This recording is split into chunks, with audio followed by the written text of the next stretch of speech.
Ooh, mahalo everyone, and welcome to a trick or treat deck here on the Jolly Scarecrows channel.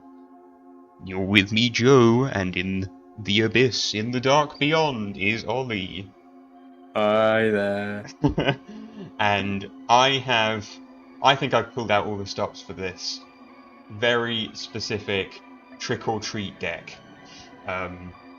It has the background of a Greed OTK, because if you eat too many sweets, you are going to suffer, and you might suffer by taking 8,000 points of damage during the end phase. We'll find out. So, kind of, what does this deck do? So, I've zoomed in initially here on Ghost Trick or Treat, but that's kind of more part of it. Greed is the key card. So each time a player draws a card, they're going to take 500 damage during the end phase per card drawn, right? So the idea behind the deck is to load your opponent's hand up with as many cards as possible, and then inflict damage at the end of the turn with Greed. So what cards do we use to try and give them cards? We've got Jack in the Hand, which is an odd card, and it essentially sums up Western festivals that take place in autumn and winter, I believe, because there's a snowman in there as well. And this card, by the way, hasn't been on YuGiOh Pro ever, Oh, which is really? entertaining for you. This is the first. No one can tell me I've net decked this, because this card's never been in a Yu-Gi-Oh deck on that website before. You can reveal 3 level 1 monsters with different names. Your opponent gets one, I get one, and one goes back into the deck. I'm running 4 level 1s, so quite often it's redundant, but in this deck that can be okay, because you can use things like Gold Moon Coin to give 2 cards from your hand to your opponent, and then you get to draw 2. The big weakness of the deck is that Greed isn't searchable. So we need a lot of draw power, and even then, quite often you don't get Greed. Plus, once you've played Greed, your opponent has their entire turn and a massive hand from which to try and destroy it. So it has a low hit rate, a low success rate, but then so does trick or treating. Think of the amount of times that you go outside and you say trick or treat and you get some sweeties. In this deck, 95% of the time it says trick or treat and it will give you the win automatically. But 5% of the time you might get ill. So yeah, running 4 targets for it. Essentially, what I try and do is pick the Trickstar Nightshade and then 2 of the Ghost Tricks, and then you can kind of play from there as to what you want to do. With the Nightshade, really it's just a way to try and enable Trickstar Bloom, which gives your opponent another card. And it also combos well with the wonderful Trickstar Reincarnation. Now, we're only running 2 of this card in here to keep the deck at 40 cards because we need to draw that Greed, but really we want this card at 3, and so I'm also running 3 copies of Trap Trick. And the reason I've done it this way round is because with Trap Trick you can sometimes get one of these big mill cards to banish your opponent's hand and then they draw the same number of cards again, or in a pinch, if I need something to save myself for a turn with Greed, I can get Wabaku. So that's why a lot of the traps I'm running into. So those traps are things like Present Card, so your opponent discards their hand and draws 5. So if your opponent's, I don't know, running Infernity or some deck without cards in the hand, maybe if you've gone second and they've made all their plays, this builds them back up, so you can keep making plays. I have trialed this deck with actually just having Reincarnation at 3 and Disturbance Strategy at 3, and I might return to that.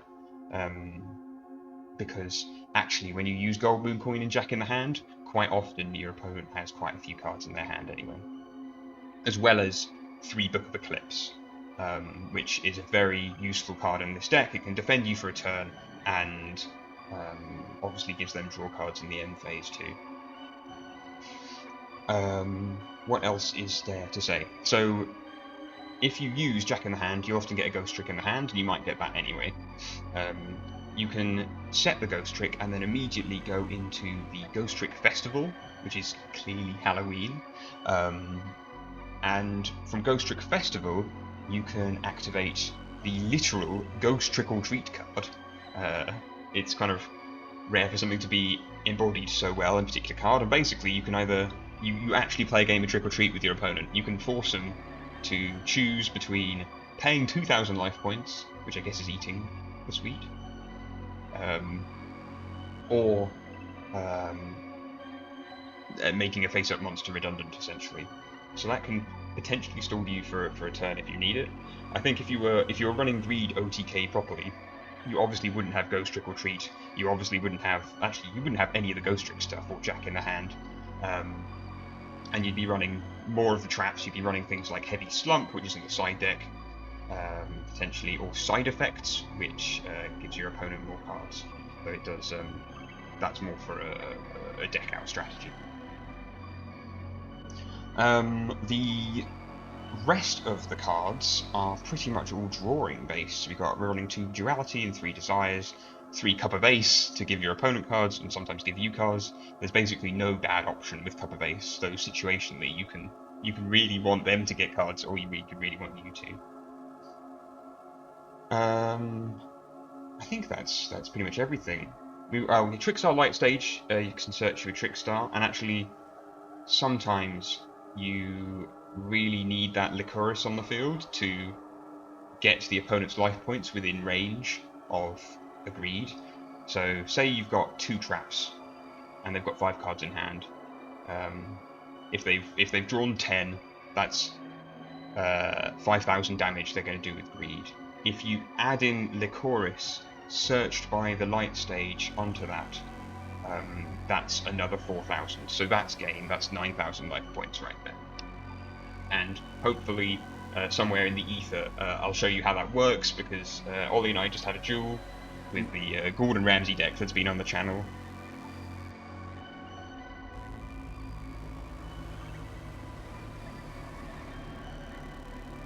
And that happened in 1 turn.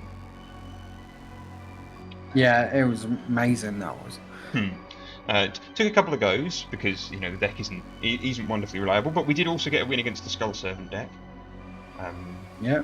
So, and I did a duel against Sky Strikers, and somehow managed to win that as well. I don't think they were. I pretty much got a god hand and set everything up, and they couldn't get past the Greed somehow.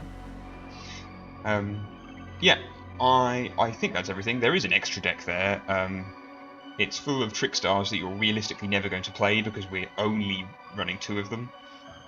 Link Revo can sometimes be handy if protecting your monsters, protecting one of your 1-stars. Same with Relinquished Anima, you can nick your opponent's monster if needed. If you want to inflict that last bit of burden damage and you've got Greeds face up, you can use Topologic Trisbane, but it's really rare for you to be in that much control. Chances are you're usually no monsters on the field, a couple of traps, some road cards in hand you can't use. That's how this deck really works. Yeah, I think that's pretty much everything from me. I hope you have a wonderful Halloween, and you take this deck to locals near you, or try and offer it to children that visit your house. You can be like, trick or treat, and you can be like, well, I got a treat for you. It's Jolly Scarecrow's Halloween deck. I'm leaving now. Leaving the ghostly apparition.